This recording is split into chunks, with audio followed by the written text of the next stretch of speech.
Okay, stop. Seriously, before you write one more line of test code, you need to hear this. Let me tell you a story.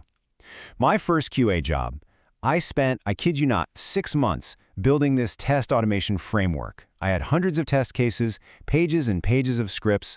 I was so incredibly proud of it. And then, one day, a developer changed a single login button. And just like that, poof, 80% of my work was just gone, worthless.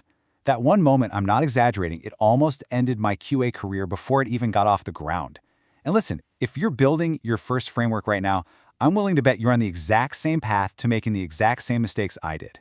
So that's what this is all about. In this explainer, I'm going to give you the blueprint to build a test automation framework the right way. We're talking about a framework that actually survives real-world changes, one that can scale with your team, and maybe most importantly, one that gets you hired. So let's dive into this blueprint and make sure you don't have to learn these lessons the hard way, like I did. Here's the thing that nobody tells you when you're just starting out. You know all those tutorials? They teach you how to write a single test, right? How to click a button, check for some text. And look, that's fine for learning the basics, but it leads to this huge misunderstanding of what a framework really is. See, a single test, that's not a framework. And 100 test scripts all piled up in a folder, that's not a framework either. And I'm telling you, understanding that difference, well, that's what separates the junior folks from the senior hires. It's the thing that almost cost me my first real automation job. So I'm in this interview, right? And the interviewer leans in and asks me this one simple question. And I completely froze. I had no answer because in the project I had built, everything was hard-coded. You know what that means, right? The CSS classes, the IDs, all that stuff. It was written directly into every single test. So one tiny change to the UI meant I'd have to go and manually edit hundreds of files. Yeah, I didn't get that job. But what I'm about to show you today, this is the rebuilt version. This is the framework that got me hired the next time. So what was the answer to that interview question? The magic word is abstraction. A proper framework, it's not just a flat folder stuffed with test files. Think of it more like the scaffolding for a building. It's the structure that supports everything and makes your test maintainable, readable, and scalable. And the best way to build that structure is to think of it in 4 distinct layers. Okay, so let's break this down layer by layer. At the very top, you've got your test layer. This is where your actual test cases live, and this should be super readable, almost like plain English. You know, user logs in and sees dashboard. Simple. Right below that, and this is absolutely critical for UI automation, is the page layer. This is where you have your page objects, which basically map out each page of your app and the things you can do on it, like clicking buttons or filling out forms. This is key because it separates the what you're testing from the how you're doing it. Then you've got the utilities layer. Think of this as your toolbox. It holds reusable stuff like API clients for setting up test data, or maybe some custom helper functions. And then, holding it all up at the bottom, is the config layer. This is the foundation. It handles all the behind-the-scenes stuff, like environment settings and how your tests are going to run in a CI pipeline. So here's the payoff. That login button that broke my whole world, when a developer renames it now, you don't have to touch 200 test files. No way. You go to one single file in your page layer, you update one line of code, and you're done. That's it. That is the whole point of building a framework. Now let's zoom in on that page layer. We're going to do a real deep dive here. Why? Because this is where most aspiring engineers, and even some experienced ones, make a very subtle but very, very costly mistake. So the concept we're talking about is called the Page Object Model, or POM for short. It's just a design pattern, a fancy way of saying it's a good idea for organizing your code. It's all about separating your test logic, like what are you trying to test, from your UI interaction logic, the nitty-gritty of how you click and type. Basically, every page in your application gets its own file. That's it. And doing this keeps your tests so much cleaner, more readable, and focused on what really matters, the business logic. But here's that mistake I was talking about. It looks totally fine on the surface. You might even think it's logical. But trust me, it will absolutely come back to haunt you, especially during code review. It's the kind of thing that makes your whole framework brittle. So what is this big mistake? It's putting your assertions, your expect or assert statements, inside your page object methods. So why is that such a bad idea? Why is that so wrong? It all comes down to a really fundamental programming idea, the single responsibility principle.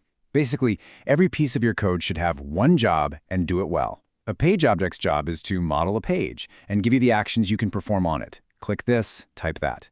The second you add an assertion, you've given it a second job. Now it's acting and it's verifying. And that makes your page objects way less reusable Because what if another test needs to perform the same action, but check for a different result? It breaks the whole model.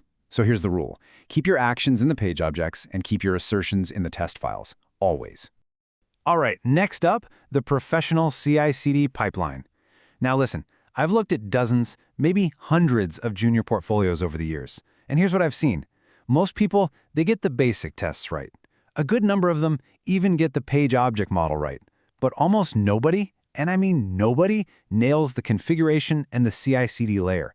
And let me tell you, this is the stuff that interviewers really care about. Because let's be honest, anybody can run a test on their own laptop. That's easy. The real question, the one that gets you hired, is this. Can your framework run automatically in a pipeline? Can it spit out a useful report? Can it fail fast and tell a developer exactly what broke and why?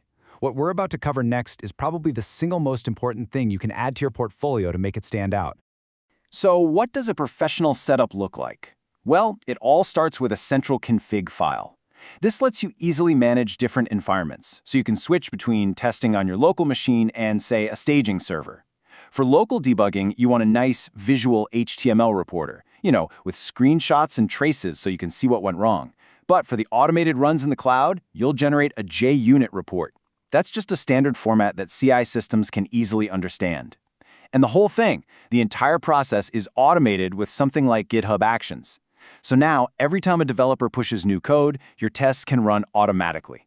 This is the engine of a real-world professional setup. And hey, let me give you a couple of pro tips here that make a huge difference. First one, cache your dependencies and your browsers in the pipeline. Seriously, this one change can take your runtime from like 4 minutes all the way down to under 90 seconds. It's a massive improvement. Second tip, run your tests in parallel. Modern tools like Playwright can do this for you right out of the box. They'll just split your tests across multiple machines to get them done way, way faster. When you walk into an interview and you can talk about caching and parallelism, you immediately set yourself apart from pretty much everyone else. Okay, your job-winning action plan. We've built the framework. The CI pipeline is running. Our tests are all green. So now I want to shift gears from all this theory and get into pure action. Here's exactly what I want you to do, like right now, to make all this stick and to create a portfolio piece that's going to do the work for you. It's a really simple 3-step plan.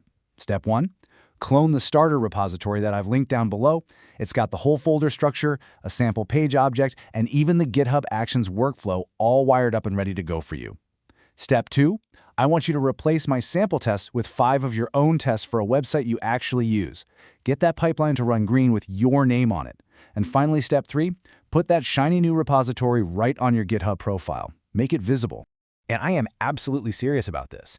That one single project, when it's done well, proves that you can actually apply these concepts in a practical, professional way. I promise you, it is worth more than 100 unfinished courses listed on your resume. So, you've done it. You've built a stable framework. It's not going to break the next time a developer changes a button. But that brings up the next big challenge, doesn't it? Your framework might be stable, but are your tests? How do you design tests that don't just flake out and fail randomly? Well, that's a whole other can of worms, and it's exactly what we're going to talk about in our next explainer. Thanks so much for watching.